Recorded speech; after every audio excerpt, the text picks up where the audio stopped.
He only wanted me when I was useful. The first time Daniel said he loved me, we were standing in the kitchen of his cramped graduate student apartment, fluorescent light buzzing overhead. I had just spent 4 hours debugging the Python script that would eventually become the backbone of his master's thesis. My eyes burned. My shoulders ached. He wrapped his arms around me from behind, pressed his cheek to mine and whispered, "I don't know what I'd do without you, Magda. I love you." I believed him because I wanted to. Because the words felt like payment for the nights I'd stayed up while he slept, for the meals I'd cooked when he forgot to eat, for the way I'd learned to anticipate his moods the way meteorologists learn pressure systems. We met in a methods seminar during my final year of undergrad. He was 26, finishing his master's in data science.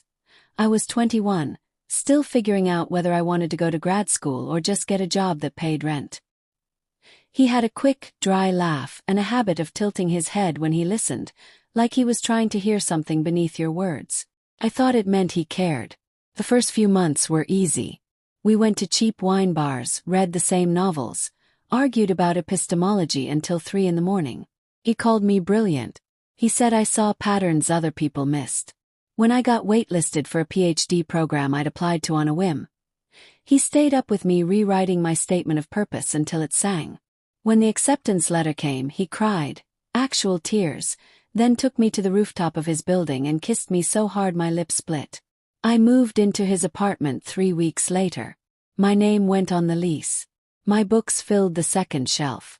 My toothbrush stood next to his. Then the funding for his PhD dried up. Not completely, there was still a small stipend, but the department had cut conference travel, summer research money, everything that made the next 2 years feel possible. Daniel stopped sleeping. He started pacing at night, muttering about how he was behind, and how everyone else was already publishing. He began referring to his advisor as the gatekeeper instead of Dr. Patel. That was when the small request started. "Can you just run this regression for me?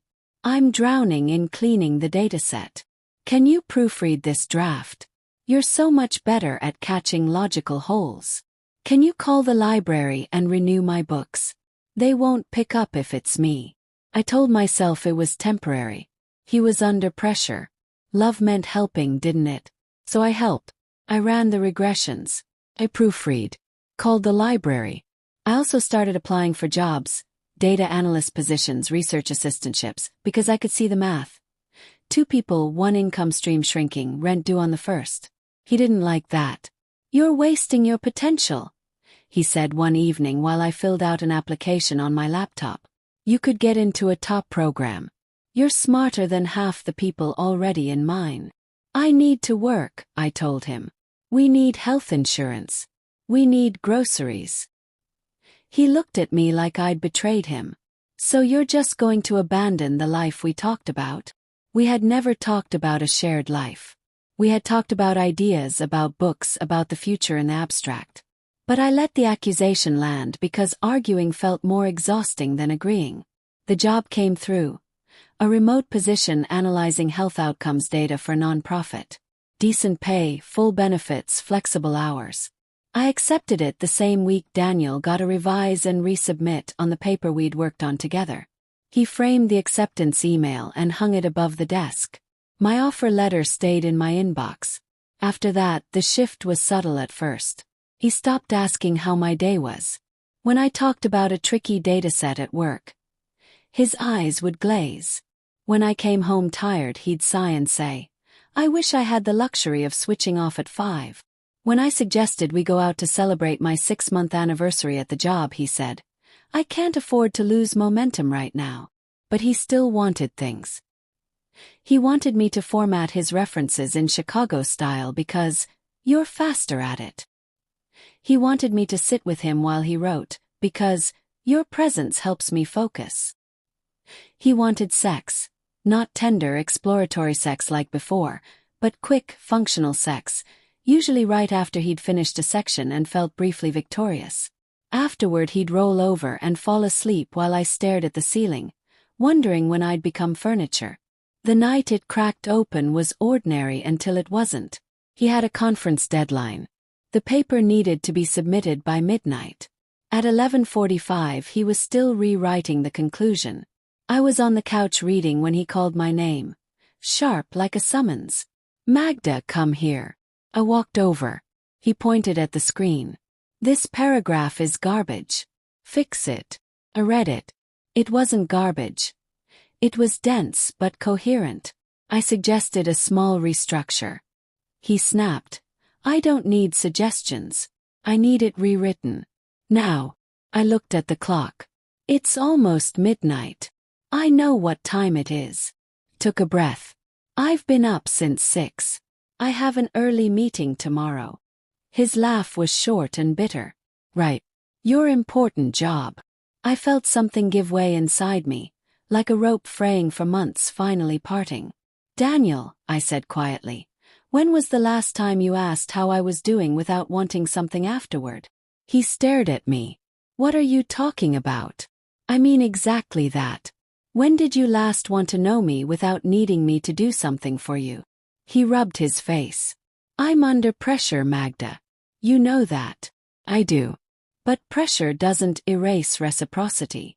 He looked at me like I was speaking a foreign language. You're seriously doing this right now? With 30 minutes left on a deadline. I didn't answer. I just walked back to the couch, picked up my book and sat down. He submitted the paper at 11:59. Then he came into the living room, stood over me and said, if you can't support me when I need it most, maybe you shouldn't be here. Closed the book. Maybe I shouldn't. He didn't expect that. His face changed, surprise, then anger, then something colder. You're leaving because I asked for help one time. No, I said. I'm leaving because you only want me when I'm useful. He opened his mouth, closed it. For a second I thought he might apologize. Instead he said, fine. Oh. But don't pretend you're the victim here. You knew what this was. I packed a suitcase that night. I moved into a sublet across town the next week. Kept the job. I started therapy. I stopped saying I'm sorry when I hadn't done anything wrong. 6 months later I saw him at a department happy hour I'd only attended because a friend dragged me. He looked thinner. He smiled when he saw me. Careful, practiced. Hey, he said. You look good. He nodded. Thanks. How's the job? Fine. How's the dissertation? Slow. Advisors being difficult. I waited for the rest. Came. Listen. I could really use your eyes on this new chapter. Just once. For old time's sake. Because the truth is simple and brutal and mine now. He only wanted me when I was useful. And I only stayed until I realized I deserved to be wanted when I was nothing but myself.